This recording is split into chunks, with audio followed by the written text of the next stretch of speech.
الحمد للہ رب العالمین والعاقبۃ للمتقین والصلاة والسلام علی سید المرسلین۔ ناظرین کرام، السلام علیکم ورحمۃ اللہ وبرکاتہ۔ ایمانی صفات کا عنوان لے کر آپ کی خدمت میں حاضر ہوں۔ ایمانی صفات کے تعلق سے ایک نیا عنوان دولت کے تعلق سے۔ دولت میں اضافے کی حرص کسی حد تک ختم نہیں ہوتی۔ اس سلسلے میں ایک حدیث پیش کر رہا ہوں۔ رب ذوالجلال ہم کو اور آپ کو سمجھنے کی اور عمل کی توفیق نصیب فرمائے۔ یہ روایت بخاری اور مسلم کی ہے، جس کو عبداللہ بن عباس رضی اللہ عنہ نے روایت کی ہے اللہ کے رسول صلی اللہ علیہ وسلم سے۔ کہتے ہیں کہ اللہ کے نبی نے ارشاد فرمایا، لو کان لابن آدم وادیان من مال لابتغى ثالثا ولا يملأ جوف ابن آدم الا التراب ويتوب الله على من تاب۔ یہ تو اللہ کے رسول صلی اللہ علیہ وسلم کی پیاری حدیث ہے۔ اب آئیے اس حدیث میں اللہ کے پیارے پیغمبر نے اپنی امت کو کیا پیغام دیا ہے۔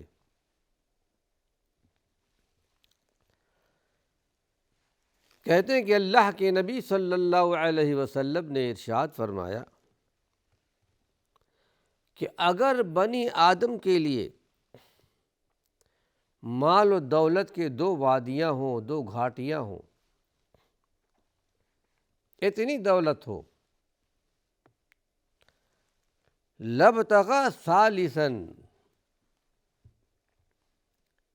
یقیناً وہ تیسری وادی تلاش کرے گا۔ عربی زبان میں لام آتا ہے تاکید کے لیے، یقیناً یہ وہ تیسری وادی تلاش کرے گا۔ ولا یملأ جوف ابن آدم، پھر آپ نے ارشاد فرمایا کہ بنی آدم کا پیٹ بھر نہیں سکتا، آسودگی حاصل نہیں ہو سکتی بنی آدم کے پیٹ کے لیے۔ بنی آدم کے پیٹ کو کوئی بھر نہیں سکتا الا التراب، مگر صرف مٹی ہی بھرے گی۔ وَيَتُوبُ اللَّهُ عَلَى مَن تَابَ، ہاں جو اللہ کی طرف جھک جائے، اللہ کی طرف مائل ہو جائے، تو اللہ رب العالمین اپنی رحمتیں، اپنی برکتیں اس پر نازل کرتا ہے۔ یہ تو اس حدیث کا ترجمہ تھا۔ ناظرین کرام، اس حدیث کا مفہوم یہ ہے کہ مال و دولت کی زیادہ حرص عام انسانوں کی ایک گویا فطرت ہے۔ ہر آدمی چاہتا ہے کہ میرے گھر میں مال ہو، دولت ہو، سرمایہ ہو، دولت سے اس کا گھر بھرا پڑا ہو، جنگل کے جنگل اور میدان کے میدان بھی پٹے پڑے ہوں بنی آدم کے پاس، لیکن اس کے باوجود بھی اس پر قانع اور مطمئن نہیں رہتا۔ لیکن یہ سارے انسانوں کی کیفیت نہیں ہوتی، زیادہ ایسے لوگوں کی ہے، اس میں زیادتی اور اضافہ چاہتا ہے، اور زندگی کی آخری سانس تک اس کی حرص یہی ہوتی ہے، اور بس قبر میں جانے کے بعد ہی اس کی یہ بھوک مٹے گی۔ پھر اللہ رب العالمین نے اپنی مقدس کتاب میں اس بات کا ذکر بھی کیا ہے اکثر نمازوں میں یہ سورہ ہم اور آپ سنا کرتے ہیں، پڑھا کرتے ہیں، الہاکم التکاثر، زیادتیوں نے تم کو ہلاک کر دیا ہے، غافل کر دیا ہے، حتیٰ زرتم المقابر، یہاں تک کہ تم قبروں میں جا پہنچے۔ زیادتی سے مراد یہاں مال کی دولت، مال کی حرص، مال کی کثرت، دولت کی کثرت اور زیادہ آ جائے، یہاں تک کہ بہت سے انسانوں کا عالم یہ ہے، اسی کثرت کی تلاش میں، جستجو میں اور حرص میں ان کی عمریں پوری اپنی ختم کر لیتے ہیں، یہاں تک کہ قبروں میں جانے کا وقت آ جاتا ہے اور قبروں میں جا پڑتا ہے۔ حتیٰ زرتم المقابر کلا سوف تعلمون ثم کلا سوف تعلمون، یاد رکھو مال کی زیادتی کی تڑپ اور طلب اور جستجو یہ تمہارے لیے بہت نقصان دہ ہے، ان قریب تم جان لو گے، کلا ہرگز نہیں، بڑی تاکید کے ساتھ، ثم کلا سوف تعلمون، پھر ان قریب تم جان لو گے۔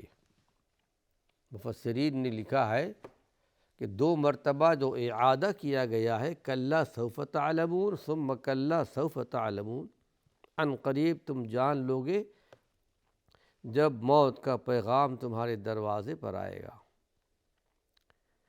جب تم قبر کے میدان میں جاؤ گے،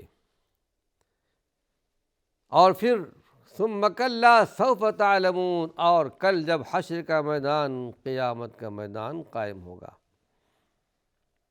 تم جان لو گے کہ تمہاری یہ حرص، تمہاری یہ تمنا کہاں تمہیں لے جا کے ڈبو دے گی۔ قرآن حکیم میں اللہ نے بڑی وضاحت کے ساتھ بیان کیا ہے، وَاعْلَمُوا، اے میرے بندو جان لو، یقین کر لو، انما الحیات الدنیا لعب ولہو وزینہ، دنیا اللہ کی نگاہ میں، شریعت محمدیہ کی نگاہ میں کھیل تماشا ہے، وزینہ زینت کی چیز ہے۔ دنیا لو جتنا کہ تمہارا حصہ ہے، وَتَفَاخُرٌ بَيْنَكُمْ، اللہ نے دنیا کا تعارف کرایا ہے، یہ چیزیں ہم اور آپ دیکھ بھی رہے ہیں، ہمارے اور آپ کے مشاہدے میں ہے، ایک دوسرے پر فخر کرنے کا نام دنیا ہے، مال کی زیادتی میں، اولاد کی زیادتی میں، پراپرٹی کی زیادتی میں، وَتَفَاخُرٌ بَيْنَكُمْ وَتَكَاثُرٌ فِي الْأَمْوَالِ وَالْأَوْلَادِ، اور کثرت مال میں اور اولاد میں بھی۔ پھر آگے اللہ رب العالمین نے دنیا کی ایک بڑی عظیم مثال بھی دی ہے، یہ دنیا کی حقیقت بیان کی گئی ہے، لیکن ناظرین کرام، اللہ کے جو بندے دنیا اور دنیا کی دولت کے بجائے اپنا رخ اللہ کی طرف کر لے، آخرت کی طرف کر لے، دنیا چھوڑنے کا حکم نہیں دیا گیا، حق کے ساتھ دیجیے، لیکن آخرت کی طرف سے، اللہ کی طرف سے توجہ نہ ہٹائیے۔ جو اللہ کی طرف رخ کر لے، اللہ سے تعلق پیدا کر لے، ان پر پروردگار عالم کی خاص عنایت ہوتی ہے،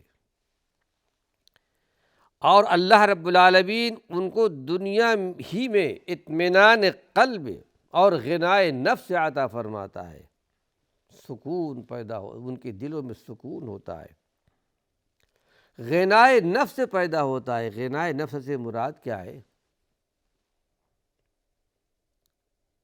اللہ کے سوا ہر ایک سے بے نیاز رہتا ہے،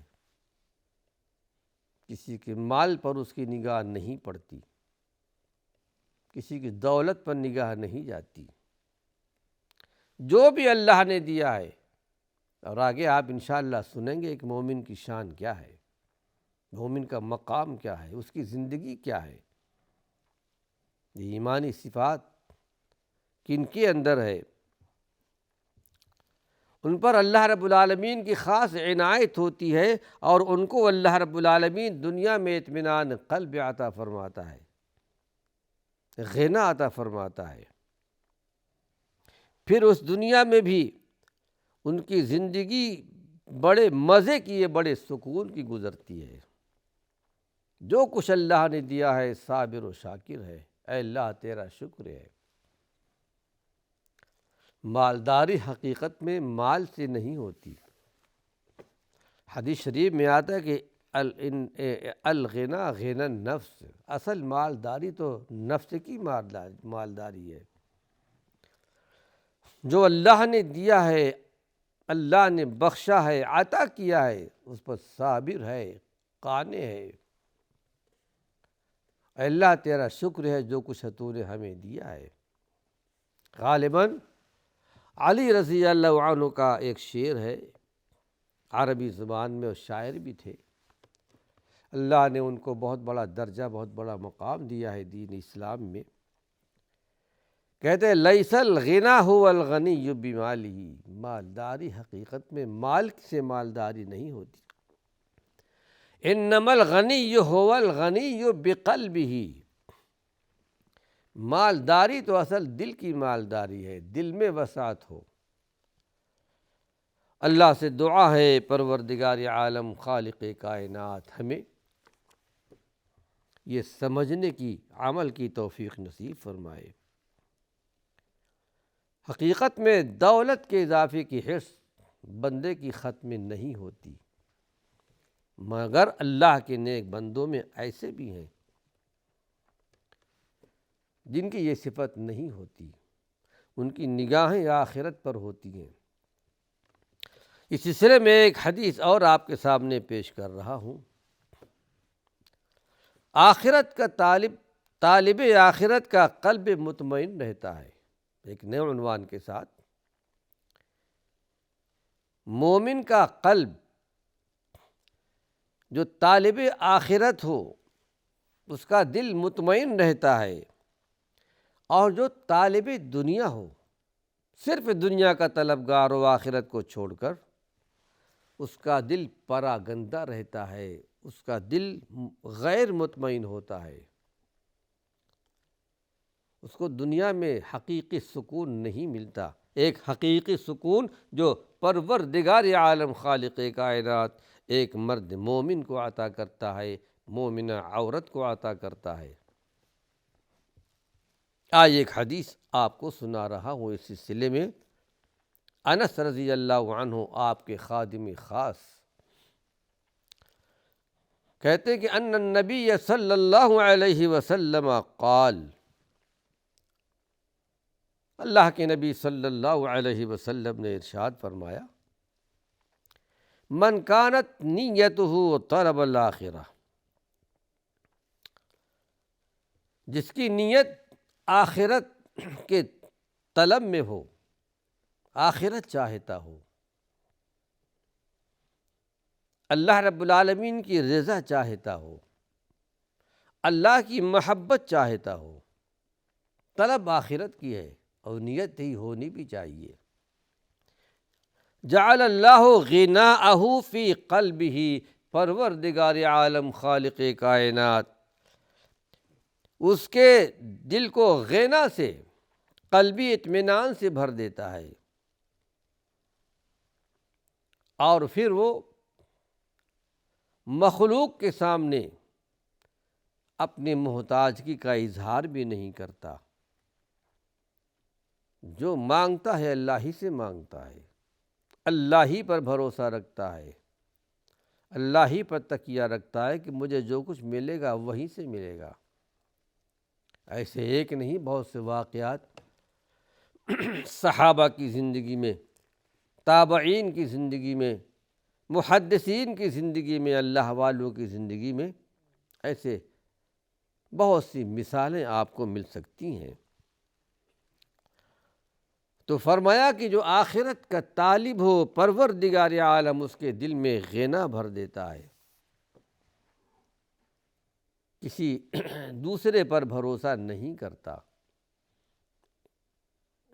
تکیہ نہیں رکھتا، ایک اللہ سے مانگتا ہے۔ پھر وَجَمَعَ لَهُ شَمْلَهُ، اور وہ پروردگار عالم اس کے پراگندہ حال کو درست کر دیتا ہے، اس کی زندگی درست ہو جاتی ہے۔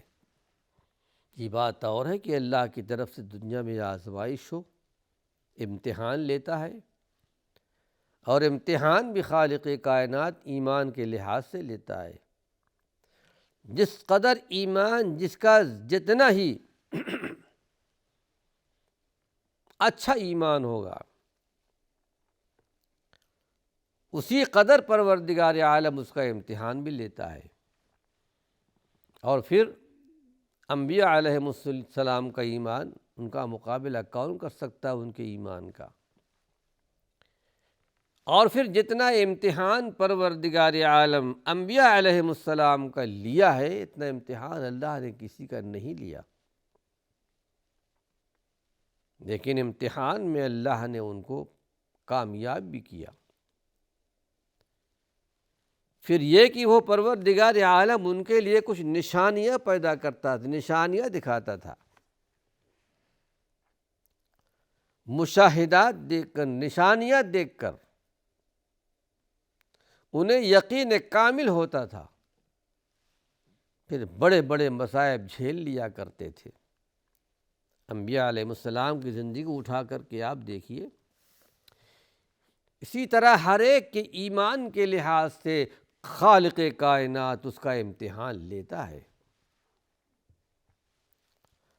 تو اللہ کے پیارے پیغمبر ارشاد فرماتے کہ جمع لہو شملہ، وہ پروردگار عالم اس کے حالات کو درست کر دیتا ہے۔ ناظرین کرام، وقت ختم ہو چکا ہے۔ اللہ نے چاہا اسی عنوان سے کچھ اور مفید باتیں اپنے آئندہ درس میں پیش کروں گا۔ وآخر دعوانا ان الحمد للہ رب العالمین۔